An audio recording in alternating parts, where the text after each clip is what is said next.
Well, good morning. Hey there. How y'all doing this morning? This is Data checking in from the Blackrock Hut at the southern end of the Shenandoahs. My second night on trail. This is the start of day 3. I slept all right. Got down to about 20 or so. My bag held up fine. Dinner didn't go down so well, but I think it was just because I was pretty badly dehydrated, so I drank a bunch of water with electrolytes in it and ate a full 2 helpings of chicken pesto from Peak Refuel. It was just a lot for my gullet to take, but I simmered down eventually and went to sleep. Fire burned itself out. Up this morning having my proverbial cup of coffee. Hoping to take a trip to the privy here in a minute. Then go down that hill over there and fetch some water to be filtered over here. And it is about 6:30, so hopefully today I'll be on the road by 7 or 7:30 at the latest. Yesterday I didn't get on the trail till about 9:30. And that made the end of the day very rough because I was running low on water and it was getting late in the day and the temperatures were dropping. So it's a nice view, isn't it? This hut looks west. It's really nicely maintained. Somebody had left some firewood and some kindling out. So I had that little fire last night. And today's goal is Pine Grove Hut, I think it's called. It's 13.3 miles. It's almost the same distance I did today, or yesterday. And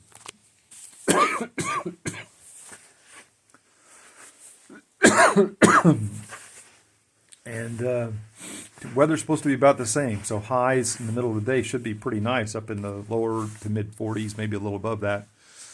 Tomorrow night, it's going to get down to almost as cold as it was tonight. But, you know, I did okay. I threw a hand warmer in the bottom of the sleeping bag down there and slept with my clothes and my water bottle so they wouldn't freeze, and my water filter and my electronics so the batteries wouldn't get drained. But I'll just show you a little bit of the inside. This is a double-decker shelter. I was the only one here last night.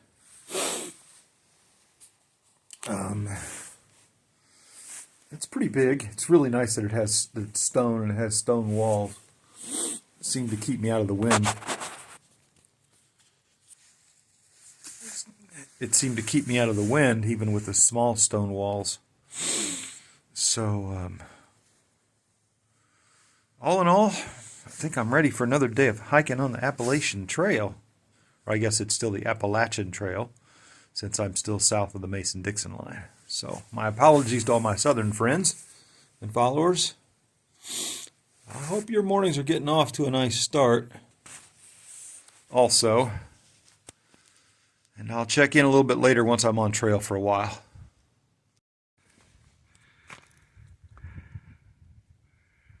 So this is the view from the top of Blackrock Mountain.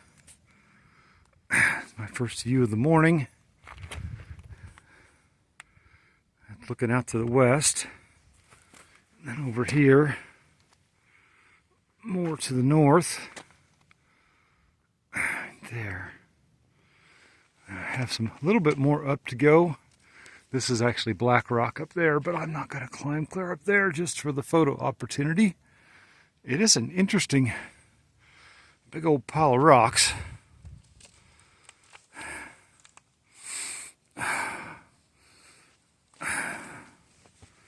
But it's nice watching the sun come up over the mountains in the morning. It's about 8 o'clock, a little after, and I've done 7/10 of a mile of almost a solid uphill climb so far. So it's a nice start to the day. See you again for my next viewpoint or break spot. So this is the parking area for the Blackrock Trailhead for people who want to drive up here. And then there's a little explanation about these black rocks, so I'll focus on this for a minute. And I'll walk toward it. I myself was a little curious about the origins of this. Turns out it used to be part of a seabed.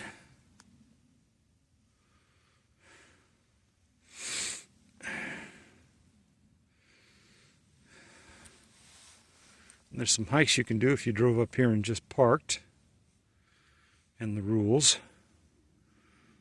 And then here's a general map of the area from this parking lot trailhead.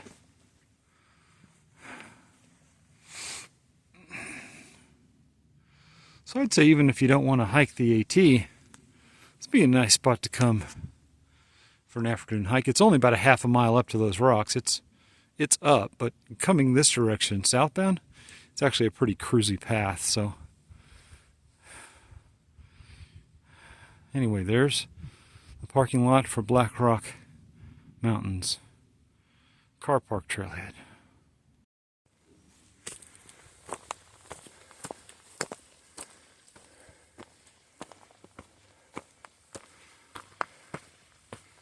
This is about 4 miles in. An interesting rock formation. The trail kind of winds its way through it.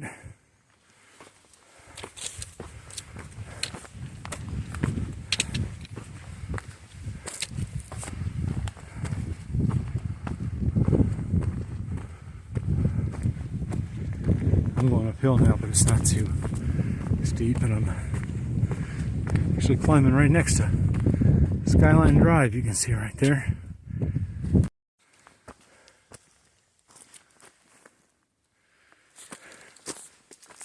This whole section in here has been walking just to the west of this big ridge line, granite or whatever it is.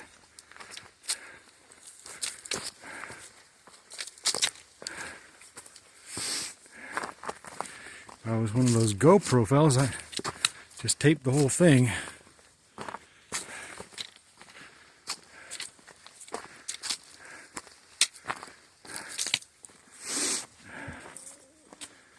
But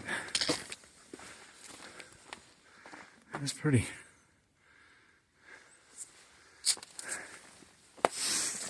amazing stuff. And then now this is the view looking off to the east in the morning. You can see the sun is starting to come through, but not a lot. So I'm still in my fleece. I shed the down earlier before I left camp. But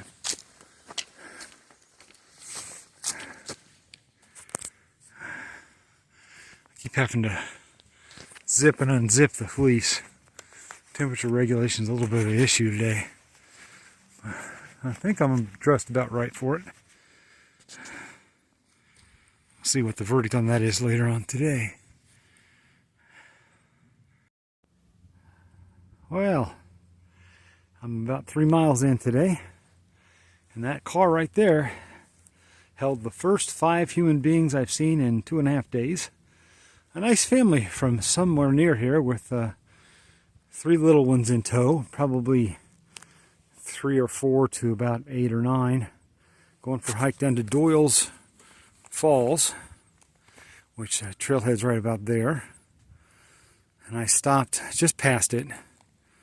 And they went down the trailhead that way. We had a nice quick chat about the Appalachian Trail and thru hiking.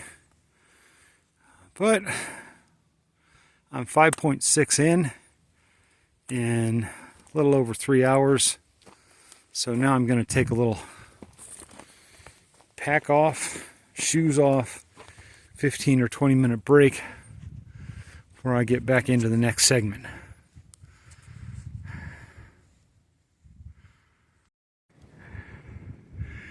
Yeah, that's ice, folks. So I'm about half a mile north of Loft Mountain campsite, and this little water source right here is frozen over all the way down the side of the mountain. Isn't that a sight? It's just like the mountain is weeping ice. I've also started to see some wildlife. I've seen 8 or 9 deer today, and some, what I think are bear footprints. But the deer went by too fast for me to get a picture of, so unfortunately I just saw the footprints of the bear, nothing else. I'm not really looking to see a bear. I've seen bears before, so anyway, I'll get back to it now.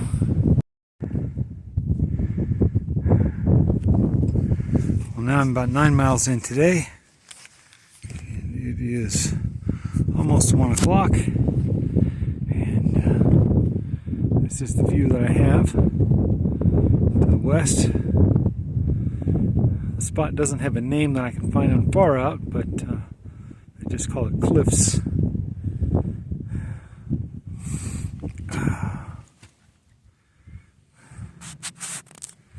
But I'm about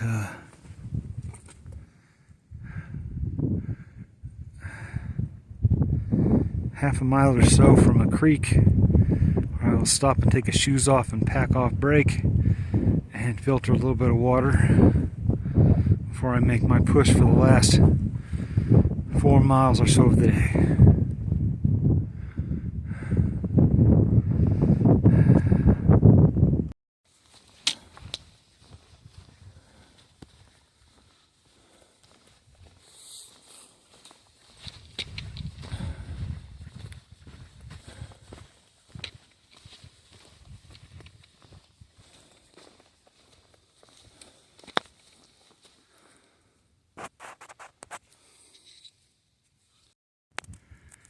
This, ladies and gentlemen, is the Appalachian Trail. Even in Shenandoah National Park, there are places where the blowdowns are still coming fast and furious. And they've done a lot of clearing on other parts of it, but looks like I'm going to have to spend some time working across this little debris field, isn't it? Oh well, nothing to it but to do it.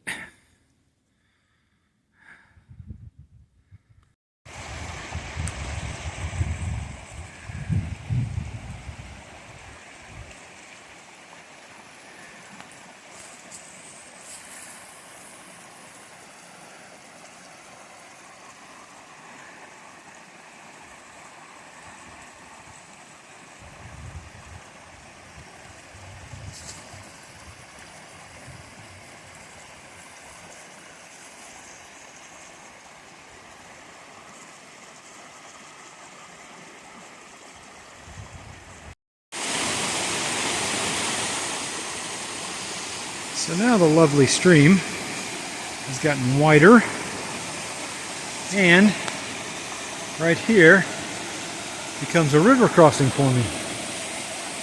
So the AT, you can see through the trees, is up there on the other side of the creek here, and I'll put the phone away before I cross this, but I would say that the water is flowing in these hills today.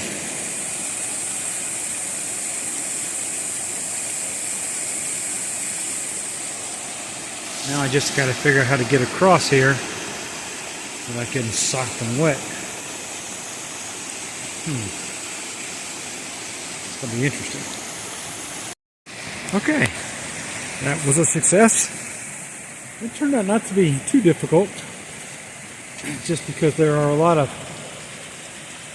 scattered rocks that are still just above the water, and there's a little island of stone debris there in the middle.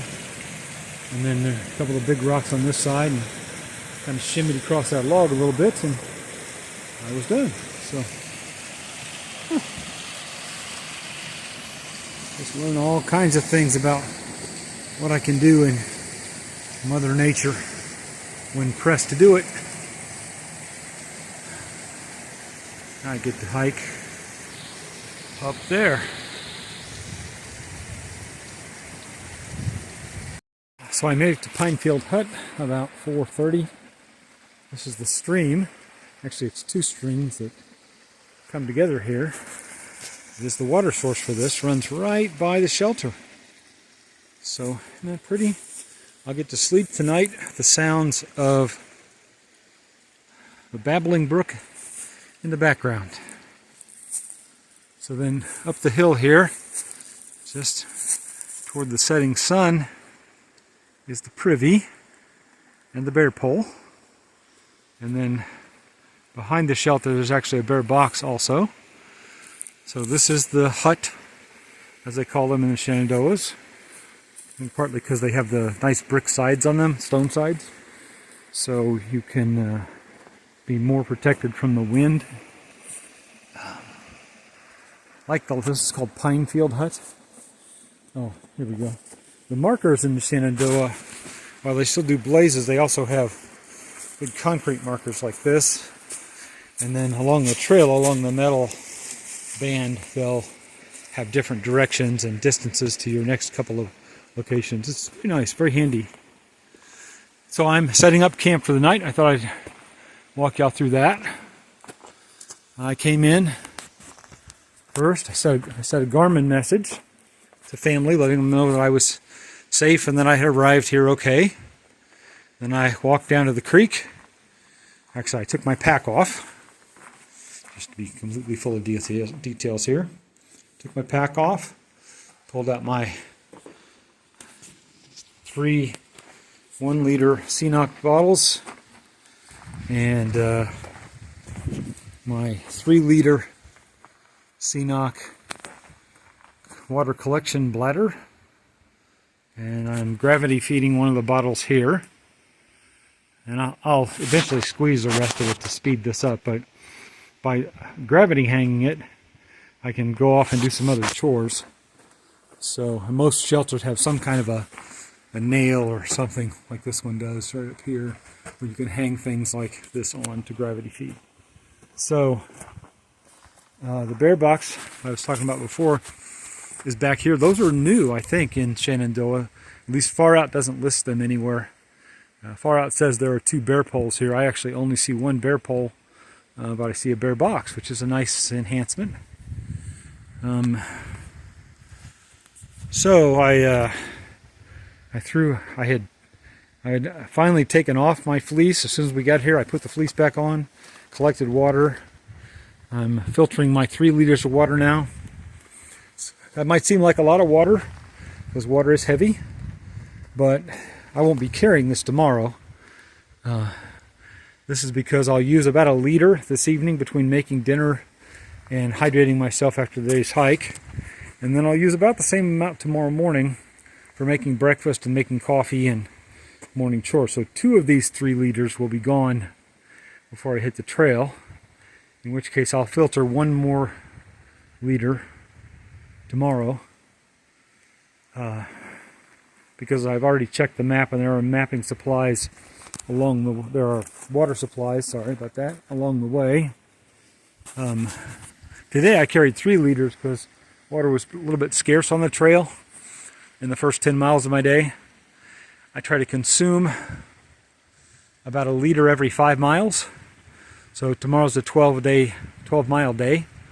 So I'll want to carry probably all 3 liters actually tomorrow. Then I only collect water and filter at once, because filtering is kind of a pain first thing in the morning, and then I just carry heavy on water for a little while. Looks like gravity feed is almost finishing up though, so I'll say goodbye for now, and I'll probably make 1 more end of the day journal entry in a couple hours or so. So now with my water mostly filtered, I have broken down my pack, and the food prep stuff is on the picnic table, and I'm inflating my air mattress, and I've disassembled my pack completely. I'm letting my sleeping bag loft a little bit, and then I have sundry other kind of, that's an electronics bag, that's my food bag, that's my toiletries bag. Over here I have my fanny pack and a first aid bag and a few other things. And my puffy, which is rolled away and it's one of its pockets right there. So next thing I will do is finish inflating the sleeping pad, flip it over so my head doesn't bump on those little valves. And then I'll change into my camp clothes and put the sleeping bag on top of the mat, on top of the air mattress, so that it gets loft up a little bit, and unwrap the puffy and put it on.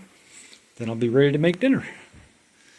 So that's my camp setup right now. I'm not sure this is exactly how I'll do it all the time, but after 3 days I've kind of settled on this routine. So we'll see after 3 weeks what it's like. I'm not really very well organized about this yet, so I have a lot to learn, I guess.